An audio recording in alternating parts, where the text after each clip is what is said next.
Andrés Mario Zervigón is a professor of the history of photography at Rutgers University in New Jersey, who concentrates his scholarship on the interaction between photographs, film, and art, quote, focusing on the moments in history when these media prove inadequate to their presumed task of representing the visual. And yes, we will unpack that. He's written numerous books, including ones on John Heartfield and the Agitated Image, and another on German photography. He's currently working on a book about AIZ magazine, Arbeiter-Illustrierte-Zeitung, which is a illustrated mass circulation magazine that was published in Berlin and Prague during the 20s and 30s, in which the artist John Heartfield's, quote, bracing photomontages appeared. Welcome to the Bibliophile. Thank you. Thank you for the welcome and the intro. So focusing on moments in history when these media, film, photographs, and fine art, prove inadequate to their presumed task of representing the vision. What does that mean? Well, I spun that out of my work on Heartfield because one of the major points I tried to hammer away on in that book was that he turned to photomontage because he felt that straight photography wasn't adequately revealing the subjects that it seemed to present. Adequate according to him.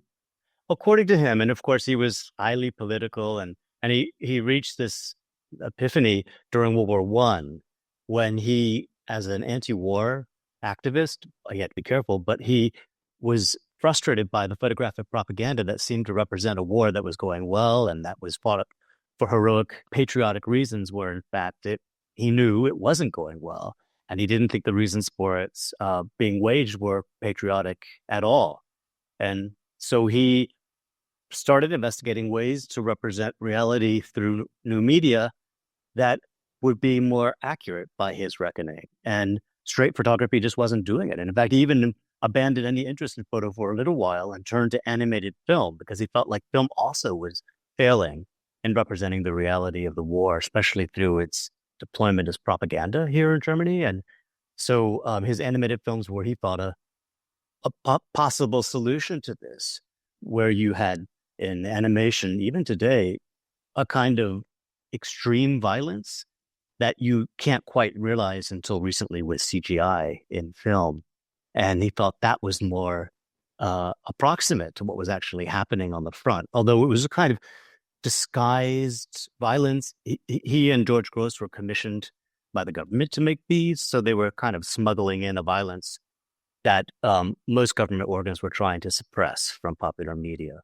But that's what I mean by that. And I would just add a footnote that these days I'm a little bit more careful about talking of photography and film as visual, because I'm not sure that it says enough about what these media do. I instead want to use the word pictorial, because visual suggests that the photograph, film are as true to reality, as perceptive as we think our eyes are. But in fact, they are to some degree authored. They're produced through a point of view, and that point of view is presented in a way that's sometimes obvious, but often not. Whereas pictorial suggests the composed image. And I think that might be a word I want to increasingly use instead of visual when it comes to talking about photography in particular, which is what I concentrate on. Yeah, I didn't like the word inadequate because I thought that it certainly was adequate for the people who were making the German government's propaganda. It was fine. It's just that there was a disagreement in how that medium should be used. True enough, yes. There's other scholarship too on, this is less the case of German government and commercial entities during World War I, but more of the Soviet Union in the 1920s, where they felt like actually they couldn't control photographs. They couldn't control its content, its message enough as they could with painting and other more traditionally composed media. And so when I say adequate, again, it is from his point of view that they were not adequately conveying the reality that they seemed to be able to convey. Whereas the German government, or at least those people responsible for making these photos, they were mostly done privately. I don't know if they would even say that they were adequate. They just wanted them to be persuasive. And the relationship to reality was really almost beside the point.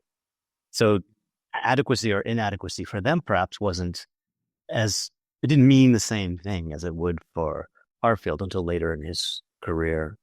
But I like that you're asking about that, because the caveat I do issue in that description is the presumed task. Like, we assume that photography has this task of representing the world we experience around us, but it doesn't necessarily have to do that. And in fact, it's a medium, so it mediates reality, and that mediation always involves a little bit of filtering and inflection.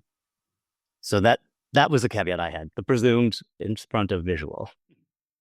Yeah, I mean, I think there was certainly when it was introduced, there was this idea that photography was, capturing reality. But I think that's what's so interesting about AIZ magazine and Heartfield. He really, as you say, he sort of agitated that and showed us how photography wasn't just a replication of, quote, reality. It was something that could be used to send out a powerful emotional message. Yep, exactly. That was his idea, that photo should be understood and used in an emotional manner, but in a manner that people can understand, is designed to be emotional. One of the things he generally was aiming for was that people would understand through what he was doing with photomontage that photography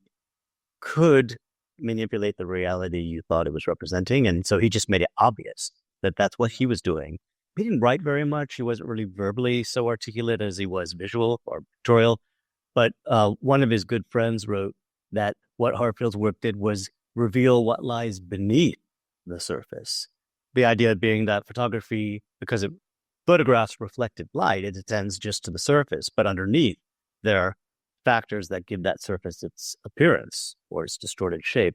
And Heartfield wanted to expose that through the very same medium that otherwise only attended to the surface of objects and spaces and things like that. So that was his idea for photomontage, and he had developed that since the time I was telling you, when he had this crisis in World War I. But Dada was a big part of that realization along the way in 1920. But then the AIZ also, the editors there reached the same conclusion well before Heartfield was collaborating with them. And it had to do with the publisher needing to use photography. He understood it as early as 1922, or January 1922. He writes this as an absolutely necessary medium for spreading the word of global communism. But he also worried, and so did his editors, that it could be misused and show, again, just the surface of appearances, whereas what communist rhetoric at the time was about was trying to dig beneath the surface of appearances. Like, they do this rhetorically to reveal these hidden machinations. It was often conspiratorial, that's what we would call it today.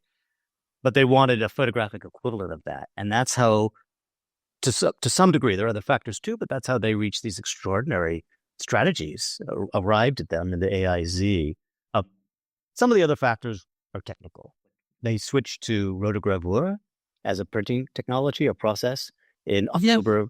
I was just going to say, why don't we, if you could just take us back a little bit and talk about the kind of explosion of photographs in printed media that took place, 1870s, 1880s? A little bit later. So there's some really good recent scholarship on that transition between the woodblock print and the photograph. Right. And the real breakthrough came not with the technological availability of like printing photographs en masse, the mechanical printing of photographs, which was more or less halftone. And that's developed initially in the 1870s. And it was basically perfected by the end of the 1880s. But it didn't start really appearing with great regularity in illustrated magazines until the 1890s. Thierry Gervais, who is a scholar, a photo scholar at Toronto Metropolitan University, his scholarship has shown that it's because audiences weren't ready for photography. They were so used to the composed image that the photographs that were being published in, like, for example, L'Illustration, this weekly illustrated in France at the time, had to be very heavily manipulated to mirror the composed image of the woodblock print. And only later, once audiences had adapted to the presence of photography, could they just finally put up straight photo. And by then, the commercial advantage of doing so was obvious because it saved them the cost of engraving. That was an expensive procedure, right? And it also meant they could put many, many, many more photos. So by like 1895, the magazines that could afford it were just flooding their pages with photographs with a fairly sophisticated halftone printing process. Well, a couple of other factors were that this new process, the gelatin silver process, allowed for very short exposure times, and also the introduction of handheld cameras. You think that's sure? A little bit later. So the gelatin silver process is by the end of by the middle of the 1880s, I'd say, is now industrially employed, and that's what made the Kodak camera, for example, possible, because it did reduce the exposure time to small fractions of a second. And also, importantly, it meant that negatives could be even industrially produced, but you didn't need to expose them until you were ready. Sometimes, it could be years later. And then you would expose it, and still you could wait before you develop it. And that made photography on the go way more easy than it had been previously. Also made possible the miniaturization of photo, like with the Kodak. And for a while, photojournalists preferred big, like, shoebox cameras. They were pretty massive. They weren't view cameras on a tripod. Sometimes they were, but that increasingly came into use after the turn of the last century. So it took a little time. I can't help but think, the technology, the introduction of the internet enabled bloggers.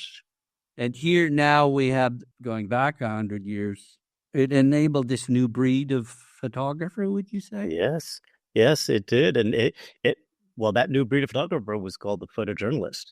The freelancer. On the whole, what happened initially was that they would work or be hired by photo agencies, by commercial picture agencies. Yeah. They would build huge weekly catalogs of photographs and then send out portfolios of their news photographs to their subscribers, magazines, newspapers, but mostly magazines, or even people who publish illustrated books. And then the publisher would choose from the photographs that they were provided by the agency, the picture agency. And those were really big in the 1920s. And that was actually one of the problems that AIZ faced, having to get their photos from commercial photo agencies and commercial archives. And I can expand on that, but that was one of the reasons they chose to go way more inventive than most papers, most illustrated magazines. I thought, again, it's a workers' magazine, that they were able to use a whole bunch of workers who were photographing all over the place. That failed. That effort failed. Willy Munzenberg, the publisher, who was also the head of the International Workers' Relief, a huge organization, this was only part of it, the publishing branch. He was super invested in the worker photography movement. He just kept pushing it along. And there were chapters and there were congresses. It had an apparatus that was national, and it spread throughout Europe, even the United States, led to the Photo League. I think in Canada, too, there were equivalents. And the problem was the material wasn't good enough to publish. Like, there was regularly worker photo in the magazine. His hope was it would fill the magazine. It would be an alternative to the photo agencies. But that never happened. Instead, photo agencies came online after, like, 26, 27, 28, which were more or less funded by the Soviet Union. and they published images from around the world that the Soviets had gathered or that they purchased from commercial agencies when they saw some images that they liked and then made available to the left press. It was a fairly complicated thing, but in the end, that's what filled the AIZ, as well as some commercial images when the editors had no other choice. Okay. Now, I mentioned to you that I picked up a book when I was in Dresden earlier in the year called Vue, the Story of a Magazine That Made an Era. Yep. Yeah. Beautiful book full of images from this magazine. And they clearly are making the point that this was a really important magazine, that it influenced Life magazine. And I just want to know, what do you think's more influential, Vue or AIZ? Did AIZ influence Vue? It did, in part because the publisher of Vue was not very closely, but somewhat aligned with the left in France. And the AIZ, you guys say it in the UK. You can it's okay. No, I want to work with the. It was one of the things that separates or differentiates us. One of the few things. No, there are many more. I spend so much time with Canadian colleagues. I've seen many more. Okay. So he flowed into the circles of people who were interested in the German version of the Arbeiter-Illustrierte, but the Arbeiter-Illustrierte also started publishing a French version called Nos Regarde, and then just Regarde, starting in 28, I believe. And they brought over the techniques that were being used at, in Berlin at that time in the Arbeiter-Illustrierte, and they just made it more relevant to a French readership. And that too influenced Vue, because that started the same year that Vue began publishing in 28, I think, more or less. Well, Vue 28 for sure, but I think Nos Regarde was 28. So the influence flowed that way, but I'm sure the incredible popularity of Vue by 1930-31 confirmed for the people in Berlin, this really does have purchase, because they were seeking a broader audience. They weren't just seeking party militants. And the fact that Vue was selling so well, I think, allowed them to feel confident in redoubling their efforts. So around 1930, the magazine goes nuts. They start really exploring to, there are other conditions too, like the economic depression radicalized their audience. And so they found it more suitable to have these kind of radical procedures in photography, photo reportage, to match that increasing radicality of their audience. And what do you mean by that? Well, when two things happened in Germany, actually, okay, let me say three, really short. One is the German Communist Party became increasingly radicalized because it was being Bolshevized from outside by Stalin. And so they were following what they called an ultra-left line, which meant no collaboration with the Social Democrats, no collaboration with any other parties, just communists alone. Every entity had to be just communist.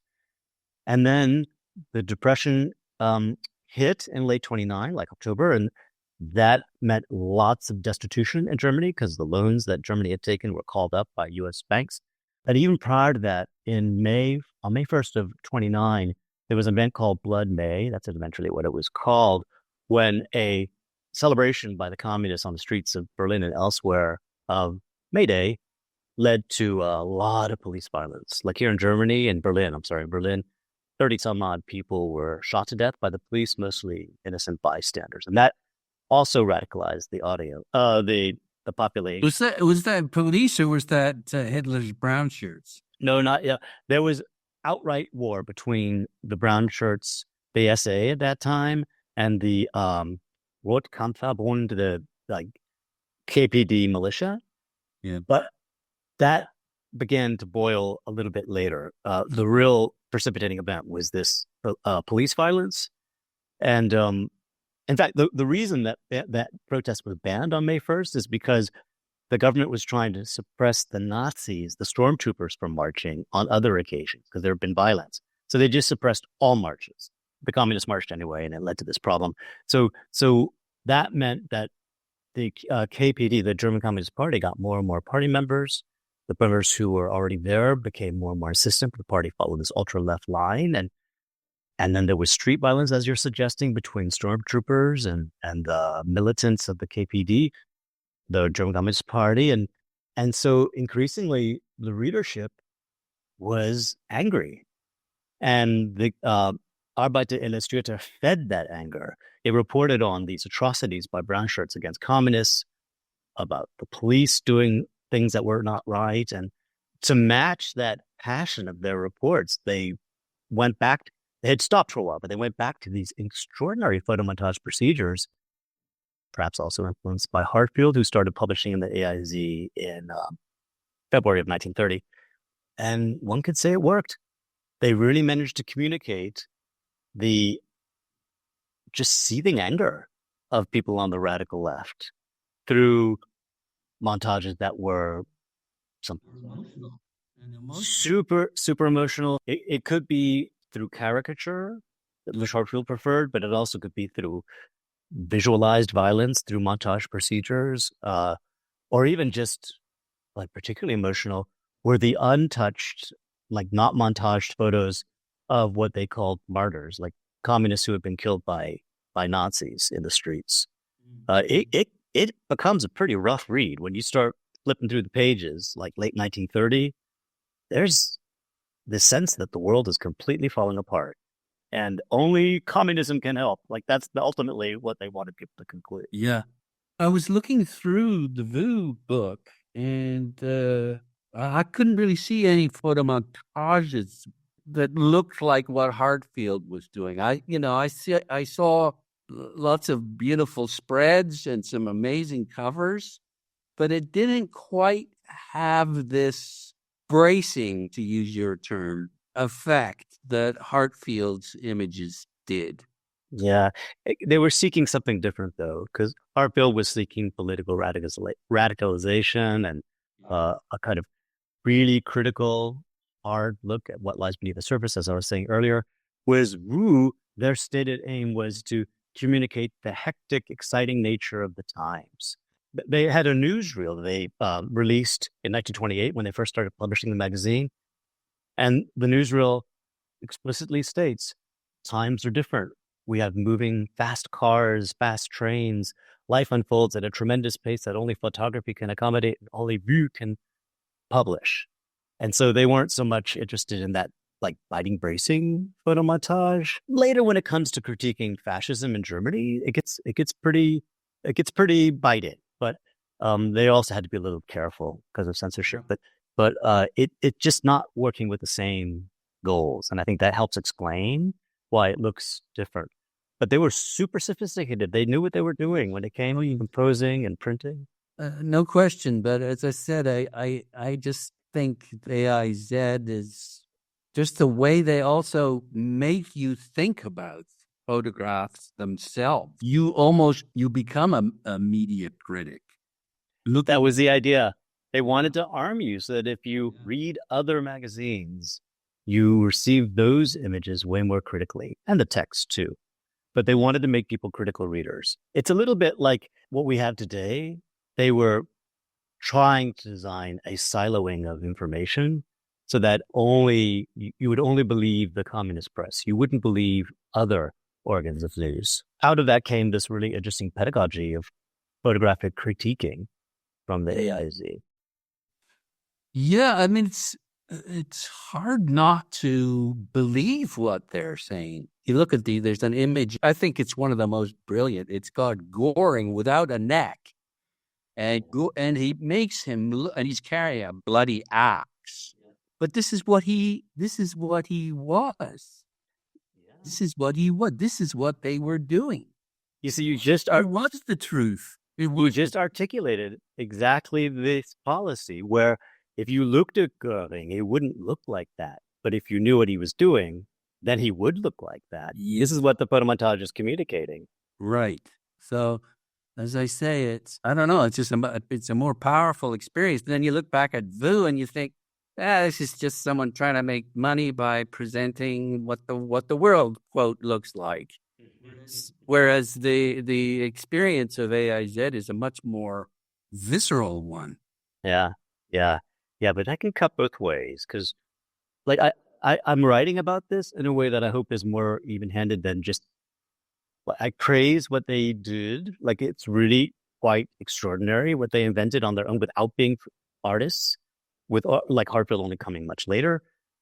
But at the same time, they were pursuing a kind of Bolshevized Communist Party line, which is not good at all. Like, really awful, leads to purges. That's the millions of people in the Soviet Union under Stalin in 36, 37, 38, even before the war, and many terrible miscalculations that helped precipitate the Nazi era. Well, I think this is getting mixed up a bit, though, because, I mean, their message is a beautiful message. It just happens that human nature kind of fucks things up and turns that wonderful heaven into an awful hell. Yes, but I still want to read the messages that they were communicating critically. There are some things, even Heartfield, that you see in the magazine and through the uses of photography that were just fabricated. They were not true, but they were trying to get a rise out of their readership. Sensationalizing, then? Sensationalizing might be a good word. Yeah. Sensationalizing / radicalizing based, on the grounds of things that may or may not be true. The thing is, there was so much awful stuff going on. They didn't really need to do that. It just depended on what the party line was, and but they felt obliged to accommodate it. They didn't always. They were more independent than the actual official communist press. But nonetheless. Well, this is interesting because, the first magazine that Munzenberg is involved with it's famine relief, and yet this is exactly what communism was doing. It was starving Ukrainians. Well, before that, the Volga region, they starved the Ukrainians in like 30. I think that's the height of that forced famine. So you see, you're touching on one of the problematic natures of this magazine. Again, I want to see it in a holistic fashion. So the first publication, the first illustrated magazine Münzenberg published was called Soviet Russland in Bild, so Soviet Russia in pictures. It was ostensibly about this famine that arose because of a drought in the Volga region. But if you read what actually happened from a number of different historians, not just someone who's, an anti-communist writer in the 50s, it turns out that the famine resulted from the Communist Party in Russia taxing people excessively because of the Civil War, even requisitioning their grain, including their reserve grain in the case of a bad harvest. That's what led to the famine. And then they utilized the famine to start forcing through collectivization. And this is what ultimately happened in Ukraine as well. It was an effort to collectivize farming, but they forced a famine to force it through. And that's terrible because, millions of people died of starvation. And it's kind of ironic, too. This magazine is, sure, it's going to workers, but it's appealing for money from maybe not just communists. No, but that was what they claimed they were trying to do. Get money from absolutely impoverished German communists. Because, this is following World War I. No one had any money anyway. And it was a publicity campaign. It actually cost money, this campaign. It didn't raise enough money to meet what its costs were. But the Comintern, the Communist International, paid that out. And the whole idea was to cultivate what they called at the time solidarity. That was the real purpose behind the magazine, not to raise money, but to raise support, like emotional and politically inclined support for the Soviet Union. What's so interesting is you talk about Marx and his idea that evidence was not self-disclosing. So they're just, and it needs massaging. It's fascinating how that's a brilliant idea, but it's transferring itself into the way that photography is used.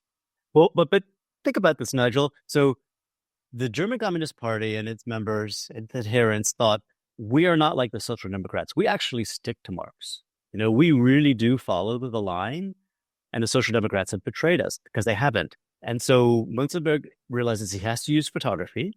The Communist Party doesn't like that. They think it's a commercial medium and it's popular and one should just use text instead. So what they end up doing is reading Marx rather literally.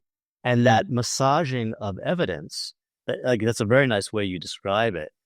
They just transfer that, I think, almost consciously, perhaps not 100% so, to their use of photography. It's a revelation I found in the magazine that was between Soviet Russian Pictures and the AIZ was called Sickle and Hammer. Sickle and Hammer began fashioning itself as a news magazine, not just, famine relief. And they were constantly rehearsing histories. It's as if the history of the left had not been properly written. It had not been, people didn't know it. So they were every month articles and photos about this revolution, that revolution. And so they were writing history. Rewriting. And that's rewriting history along the lines of the way Marx did it, especially in his 18th Brumaire. Because in the 18th Brumaire, that's where he really trots out what one does with evidence, that it's not self-evident, that you have to look beneath its surface and use a kind of rhetorical flair to really inflame people when they have this revelation of oh, well, that's why the Constitution was written. They did it through history. That's how they learned this, I'm claiming. That really is interesting because I remember writing an article years ago about Marx's manifesto, and it's great ad copy. Yeah, that's great. It really is. But anyway, we're looking at the history of the Illustrated magazine. What about what's going on in the United States right now? Is it they're keeping up with the technology? Are these leading the world? I guess that's my question. These German ones, are they, and the Beale, are they leading the United States? I guess they are. They are, because the United States just doesn't use photo in that manner at all. It's really almost always the framed photo set rectilinearly with text, which is what the half plate more or less demands, with some exceptions. And so they didn't, my understanding is that the American audiences, or the publishers didn't think American audiences or North American audiences could handle anything more than just that kind of framing, setting aside of the photo, the text explaining the photo, or the photo explaining the text, but not really the two integrating much. And you had asked a question earlier in a previous discussion we had, and that is, and in fact, you mentioned this, Life magazine. How did that come about? Was it influenced by who? And in fact, it to some extent was, but it was also influenced by the Arbeiter-Illustrierte-Zeitung, the high circulating magazine here. And there's some factors in this. Claire Luce, I think her maiden name was Brokaw. If memory serves me correctly, and again, this is Thierry Gervais' work. I think she worked with Vogue before she began working for Fortune, for Luce. And she loved Vue. And she proposed, well, when Luce was thinking, okay, I have to do something, not just Fortune, but another illustrated magazine that'll have a broader audience, not just business people. She proposed Vue as the model. And he considered it, but another thing happened too. Two of the editors from the Berliner Illustrierte, who had to go into exile because they were Jewish, they brought their knowledge of how the BIZ was put together, the Berliner Illustrierte. There's Kurt Kopf and Kurt Schwensky. I'm going to mispronounce his name. I don't know these guys so much, but they produced dummies for Luce, which were based on what they understood at the Berliner Illustrierte and a little bit inspired by Vue. They pumped it up a little bit because I guess they knew what Claire Luce was doing with him. And those dummies led to Life. And you can trace them back to the BIZ and to Vue. Those dummies, one or two of them now is at the Toronto Metropolitan University, and another couple are at the New York Historical Society. They survived. What about AIZ then? Would you say that influenced Life or not? It would be, I think, indirectly, because whatever influence the AIZ had on the Berliner Illustrator and Vue then passed on to Life. Okay. Let's get to the history of Heartfield then. He was abandoned by his parents at age 8. The poor boy apparently didn't go to the village, he ran out into the forest looking for 4 days for them and couldn't find them. And here's a quote from, there's a little documentary on him that I watched. Oh, nice. It's been about 40 minutes. It's on YouTube. And it said, ever after, he was to experience every injustice as if it had been perpetrated against him personally. And boy, do you ever feel that in his photo montages. Yeah. Yeah. Again, I would look at this a little bit critically. I think that helps explain his psychological disposition when it came to photographs, but it also helps explain the persona he built for himself, because he and his brother were very close. They worked almost symbiotically through the 20s and 30s. And the way they worked out their relationship, his brother, John Heartfield, was the writer, the thinker, the intellectual, and Heartfield was the passionate ruffian who worked in photos the way one would throw a fist. And so it could be that that story, for sure, it left trauma. There's no doubt. But I think he worked with that trauma to build his own persona as a man who had what his brother called a productive anger, like an anger that actually produced things. And that worked for him his entire life as a persona, as a kind of artistic persona that wasn't, I think, just for public consumption. I think it was his self-understanding as well. Well, he changed his name as a protest against German nationalism. So, as you've said, that this was who he was. He was combative and wanted to make a statement. Yeah, you're right. And that change of names is an example.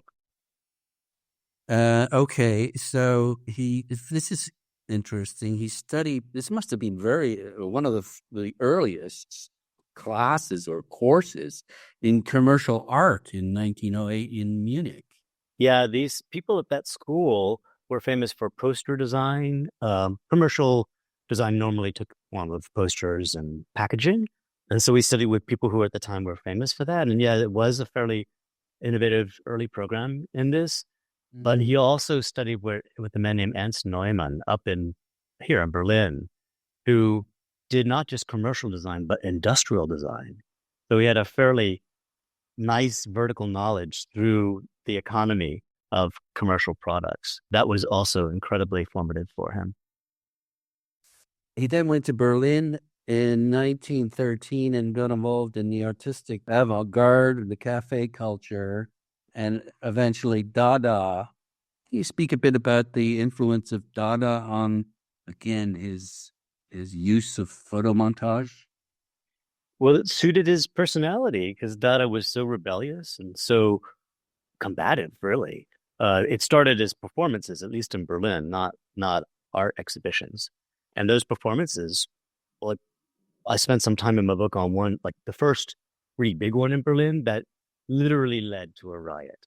But this is his persona, and it really gave him the opportunity to find new ways to exercise publicly that persona, not just in a clandestine way through animated film as he was doing at that time. And then when it moved to an embrace of new media, film and photography, then he really found his métier, because he had stopped thinking and working with photo while he was doing the animated film work. And then when he started working with like-minded people, especially George Gross, who also embraced photo, even though he was trained not as a photographer, but instead as a painter and a drawer, he found what became his signature expression politically and artistically, photomontage. And it was through Dada that he found that for himself. And he continued to work in collaboration with George Gross for quite a while, and with other people too, in Dada or around Dada. And that continued to help him develop around new media. But then by around 1925, he really was just leading his own way forward, and others began to follow him. Good book covers had really figured out how to make really good spare photomontages that were not made of lots of pieces, that were not disjunctive in their compositional approach, but instead they merged into a kind of a colleague and close friend, Zabina Kribu, she calls it a kind of simulated photography, where it simulated the seamlessness of photography, but it wasn't seamless. It's just that he covered them up through airbrushing and touch-up paint. So it was a kind of new photo that was ultimately what they called montage, but it wasn't like what Dada was doing, with some exceptions. Yeah, that publishing house was Malik Verlag, and I've got the catalog to oh, great. Yeah. to the exhibition of 1984 that Stephen Heller was involved with, and I've got a short quote from Stephen, if I can find it, about Heartfield. He says, in the realm of satire, Heartfield invented a means of communication which, according to Eckhart Newman, quote, ripped the facades of reality and afforded to the observer a view behind the visible by unmasking the nature of the opponent. Heartfield's unique form is still employed today. That's what we were talking about. Yeah. Articulated differently, but very well. I've forgotten that quote. Okay, so here's again, I'm referring to your introduction to your book on Heartfield. You say that his strength with these assembled images lay in the capacity to utterly transform the meaning of the photographs from which they were made. Yeah. So I would maybe clarify by saying transforming what would be the first flush of meaning. But photos embrace quick looking, and you think you know what you've seen. And that's what he would completely overturn. And that was perfect for someone who was working in the mode of satire, because irony, satire often work with overturning the expected meaning of an image, an object, or a statement. And at best, to end up revealing it means the opposite of what it seemed otherwise to. That's what he did so beautifully with photography. He liked to use, I suppose, or build off photographs that had already achieved the notoriety. Yeah, at best. At best, that's what he would do. There were occasions where he used photos that people perhaps had not seen, but it was perfect for him, because that meant he had no problem, or less of a problem, finding the photos that had already had an impression on people, because they were circulating widely. You could find them at archives and stuff, and then overturn what they had come to mean in the broader public consciousness. And that he employed most brilliantly with the Nazi regime's leaders, because they were also conscious of photography and also trying to construct identities for themselves and their regime through its use. And he would just resort what the photos seemed to be saying, and it really infuriated them. I don't think I have this in my book, but he was very high on the Nazi hit list when he was in Prague. Well, I know they closed down an exhibition. And Heartfield was very clever about that, and the attendance on those exhibitions skyrocketed. Yep. It became quite a national event. Part of what was great about, I think, the first time the Monash exhibition had to be taken down was it was piece by piece. Like, oh, first this image. Okay, maybe now the regime will be okay. No, now we have to take down that image too. And that must have just made an ongoing event, right? And hence, like you said, the numbers were super high for visitors. Yeah. So he's being called a prosecutor with scissors before German visual culture, slicing through. I must say, you write really, really well. You're very kind. I must say, no, I mean, really. Thank you. A prosecutor with scissors before German visual culture, slicing through images that arrested a reality he judged false. Yeah, he sought to reshape public perception. And you say he transformed photomontage from a vehicle of avant-garde art into a useful mode of visual communications. Yeah, that was employed more broadly. I can't give him singular credit for that, because in the Soviet Union, there were people like Rodchenko who were doing something similar, different look, different goals, but but they also managed to transform photomontage into a very important mode of visual or pictorial communication. And Heartfield popularized it because of the notoriety of his work and its wide dissemination. So many others started doing it too. But there's a photographer who worked for him, a Hungarian guy named János Reisman, who said anyone can do photomontage, but no one but Heartfield can do Heartfield photomontage. That there really was something unique about his approach, though he did have many people who followed in his path. Yes, and so what is that? Is it like, because it is so powerful, there's such a punch. You just wish that there was a Heartfield around today. I know, right? Yeah. What is it, though? What is it? I think there are a number of factors. One is his incredibly creative mind when it came to how he could put together photographs. The help of his brother, who often devised themes for the photomontages, especially those in the Prague years. And he was incredibly clever too.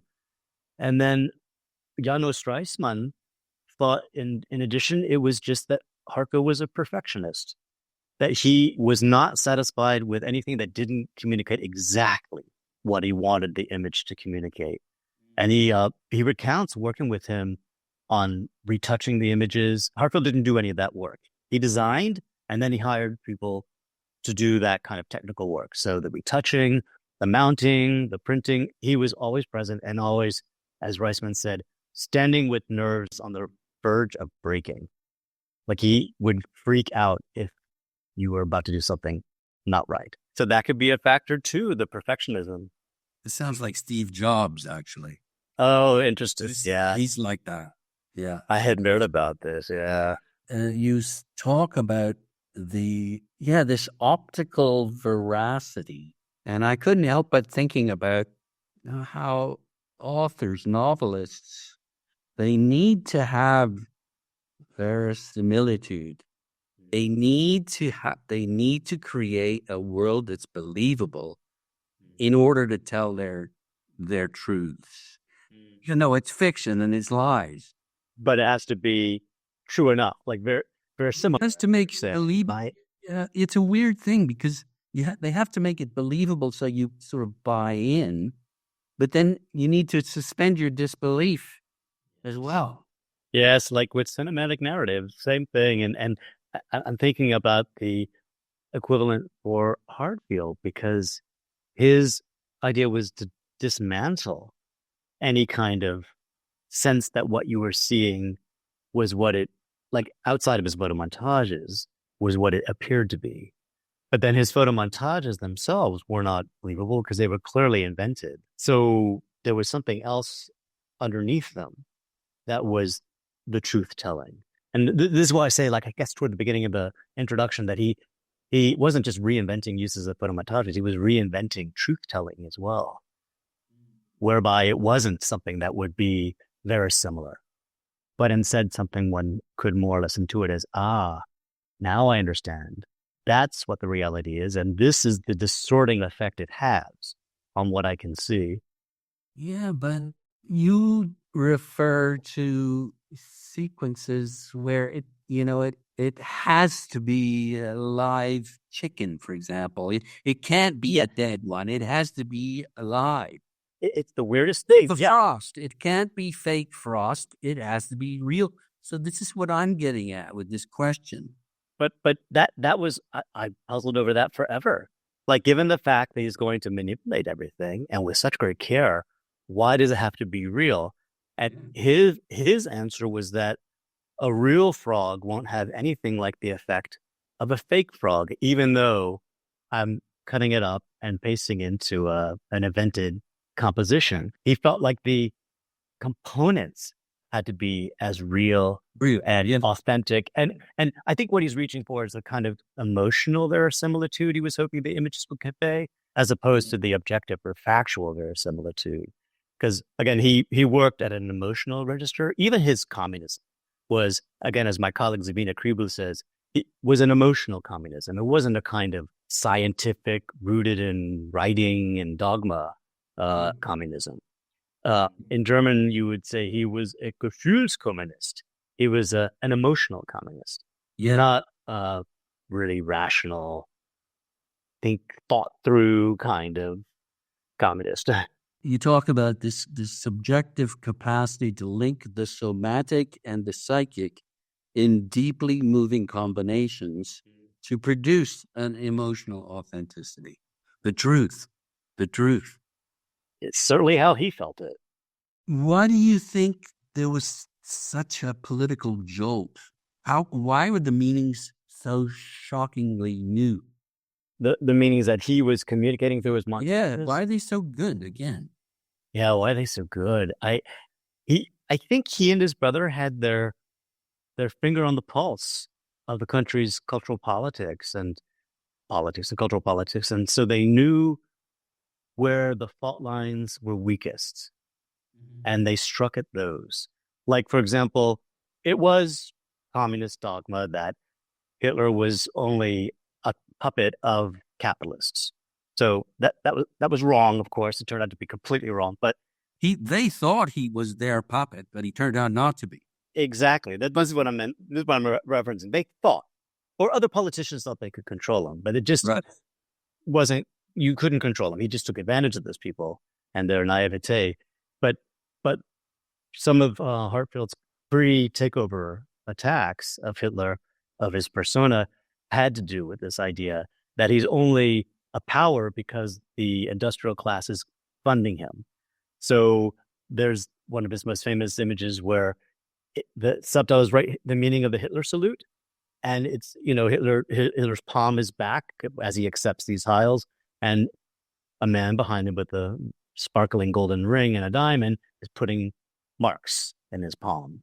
That was great because Hitler says, millions stand behind me, meaning members of the party, but Heartfield's transforming that to mean millions of marks stand behind me. And that was one of the fault lines that he saw. Like, we can actually really attack his appeal by showing him just to be a crook, not some authentic speaker for the German people. I think that's partly where its brilliance lies. He and his brother, where to make the attack. Sometimes they fell flat. Not all of his montages are successful, but those that are, I think, are apart because of this perceptiveness on their part. And what's also amazing is, even though that had to do with something rather specific in the early 1930s, that montage still has its resonance today. It's incredible. It's not lost it. No, this is why the quote about him taking injustice personally, it's really rung true with me. And it's like he conveys this sort of outrage that politicians are backed by big, rich people to the detriment of the rest of us. Right. I think that'll always get people really angry. Yeah, that's a really good point. Because we can't do anything about it. This is the thing that is really frustrating and upsetting. And it's a perennial phenomenon. Yeah, it's a universal truth. Maybe that's it. I don't know. That's a good point. Yeah, it's still relevant in that sense as well. I think the other interesting thing that you say about pictures being so different from words, you say they're able to say in pictures what in words would have been censored.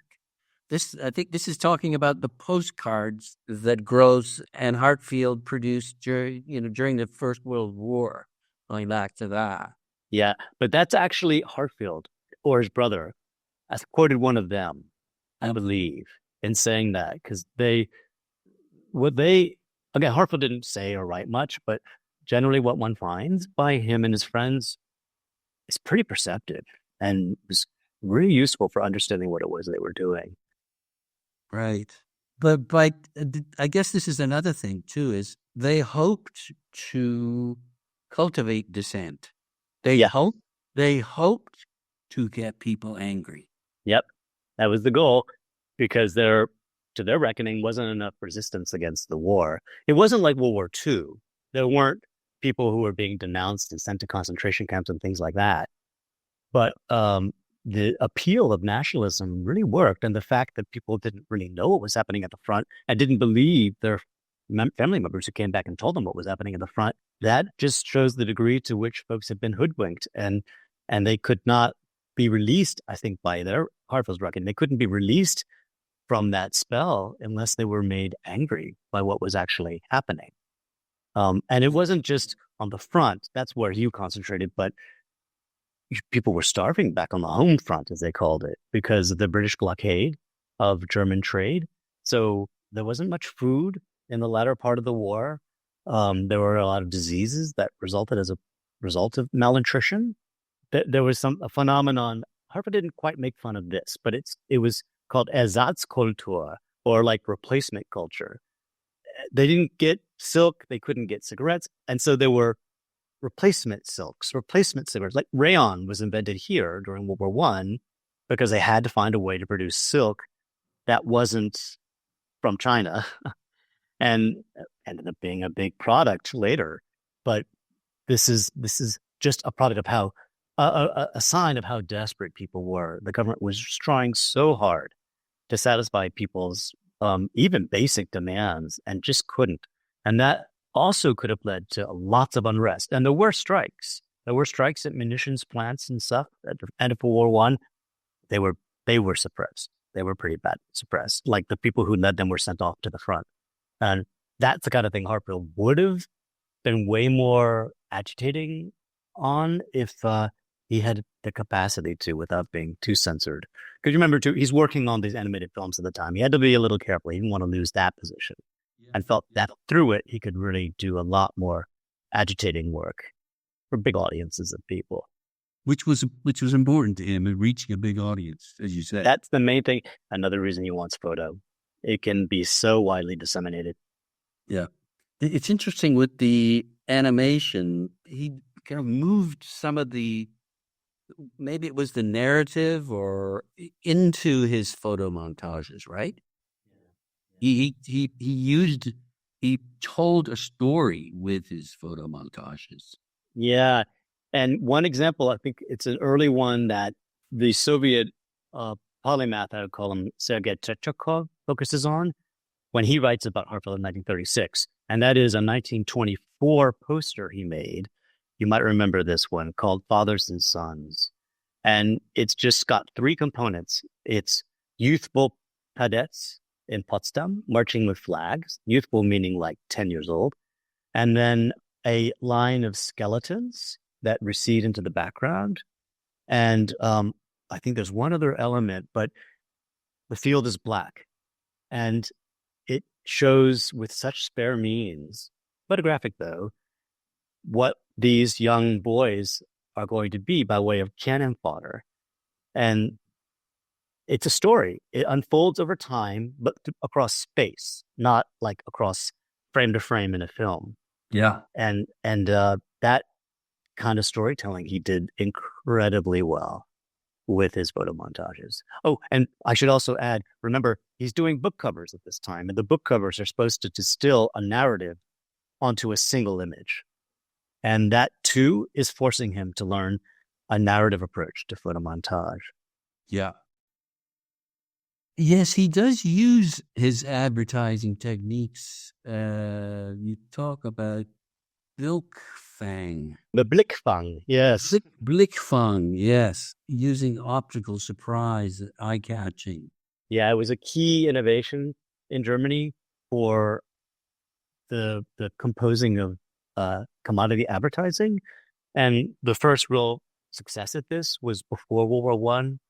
It was called the Sachplakat, or the kind of object or neutral, objective poster. And it featured generally just one or two items. Maybe they didn't necessarily seem logically to go together, but it would capture your eye. And this is what Heartfield learned when he trained in commercial advertising and packaging design. And he transformed that into his approach to photomontage and to book covers. I have to really emphasize the book covers are incredibly important for his development through the middle parts of the 1920s. I interviewed Christopher Long about his new book on Lucy and Bernhardt. Many suggest that he's the man with these object Sachplakat. Yeah. he was the man. He really, really developed this approach. He ended up migrating to North America. Yes, he was an interior. He designed an apartment in New York that's still there. That's apparently very cool. Oh, I'd like to see that. Yeah. I need to read the book then. Okay, so just moving along here, and I'm getting most of this from your really beautifully written introduction to that Heartfield book. You say that the meaning of any photograph is fluid, contingent on context, and that Gross and Heartfield altered context and suggested alternative veiled reality. Exactly. But propelled by the power of photography as a means of communication. So although they were trying to suggest that what you were seeing in the photograph had to be retooled through a different context or through montage itself, the fact that it was a photograph made it all the more compelling in a way that Heartfield saw as working at an emotional register. I think Gross probably thought similarly about this. Yeah. It's true. They found that the photograph worked most successfully on those dust jackets. Like they played around with different things, right? Yeah, they did, but it was the photos that really sold the books, they thought, and novelty, I think, itself was key in the early years, 21, 22, 23. The other publishers began using photographs as well. But the fact is that Heartfields were just so good that people would buy, like I said, they would follow this vice and buy the book based on the cover because it was such a compelling cover. Yeah. And I'm not sure where if you mentioned this or if I read it somewhere else. He would do something, a poster perhaps, and put it in the window of the Malik Press offices, and there would be big crowds that would gather. So that poster I told you about, Fathers and Sons from 1924, that was an example. So the flagship Malik bookstore, which is a walk away from where I am now, actually the building still stands, Harpo used it as an exhibition space. So with that poster, this is on the 10th anniversary of the declaration of World War I.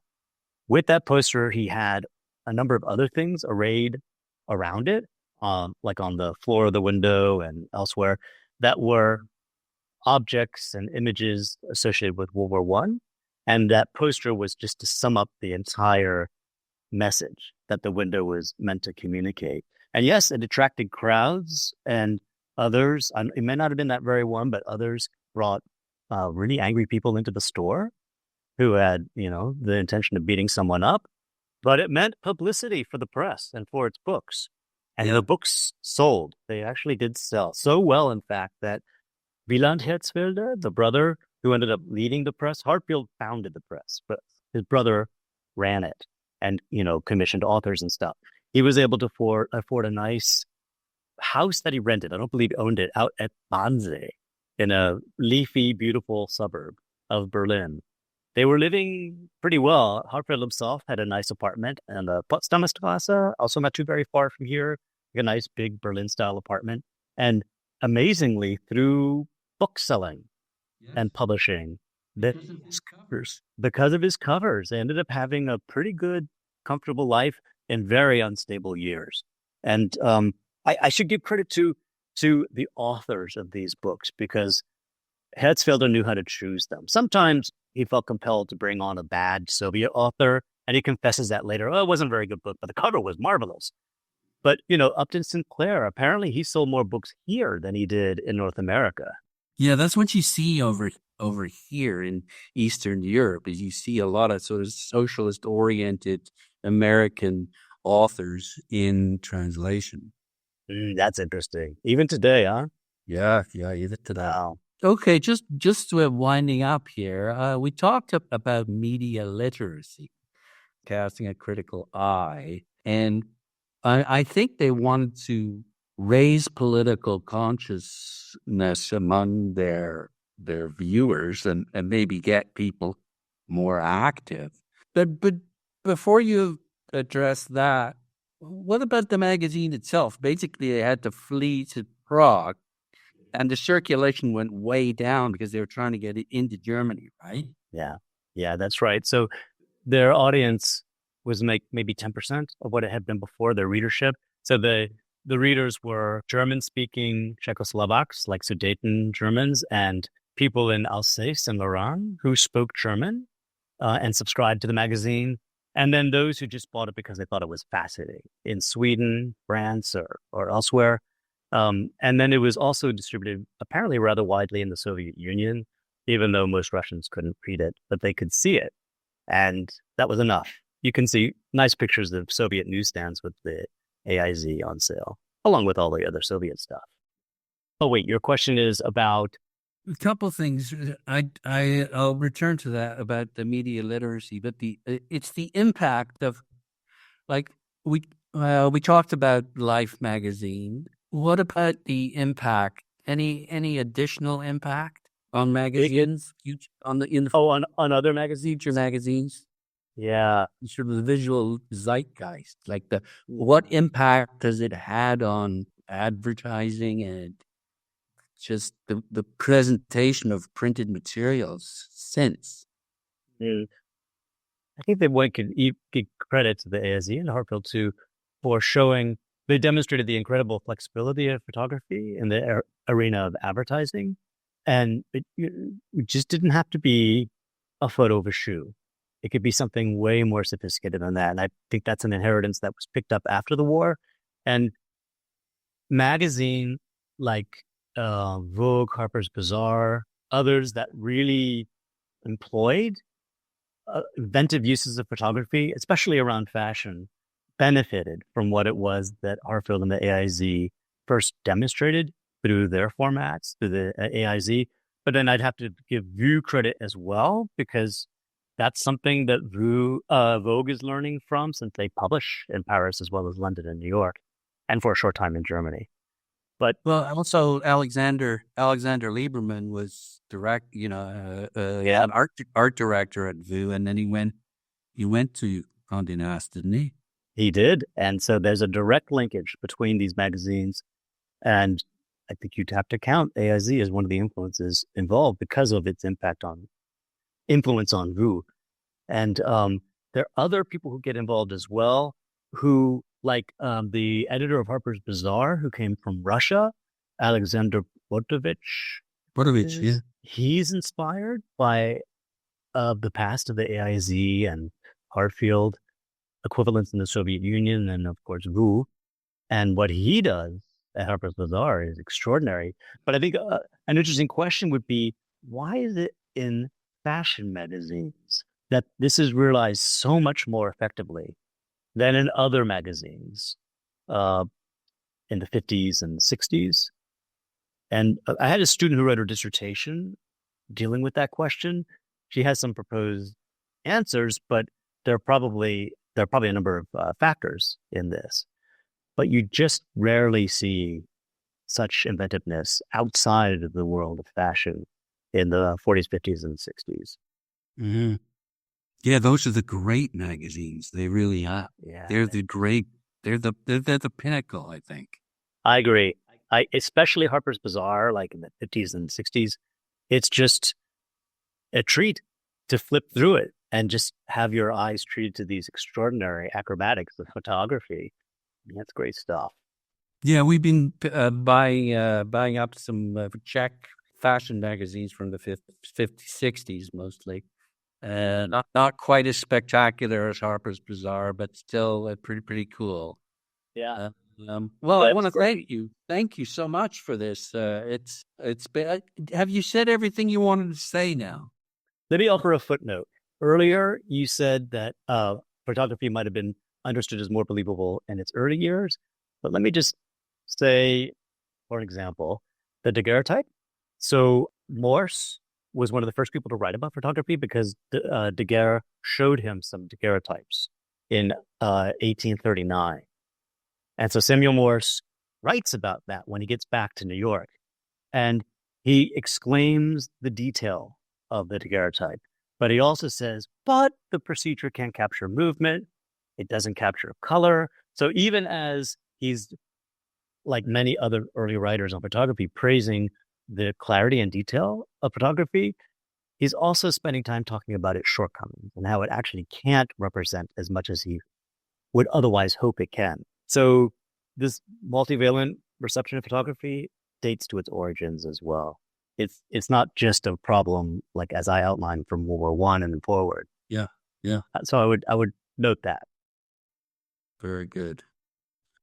Okay. Andrés Mario Zervigón is a professor of the history of photography at Rutgers University. He's working on a book on the history of AIZ magazine. Do you have a date for that and a publisher?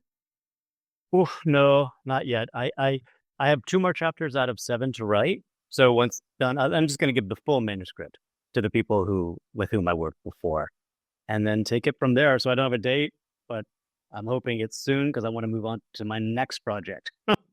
And what's that? It's totally different. It's on the cultural influence of 19th century photographic technological developments. So I actually already published what will be the first chapter. It's on lenses, and it's in an issue of Critical Inquiry from a year ago, from summer a year ago. And in it, I suggest that lenses didn't need to be precise. A lot of people, photographers and customers, enjoyed lenses that remained out of focus, that, had chromatic aberrations. And there were various factors that could have propelled lens development in this way or that way. That's just a thumbnail sketch of what I did, but it's going to be devoted to, I already did lenses. I'll do paper, emulsions, shutters, maybe artificial light, and the tripod. That'll be about the weight of photography and how photo is made lighter and lighter, and you can and cannot see that in the images themselves. Anyway, that's my next project. That sounds great. I appreciate your time. This was fascinating. It was the best of luck finding a publisher on this book about AIZ. Thank you very much. I appreciate it. Take care, Nigel. Thank you. Yes, you too.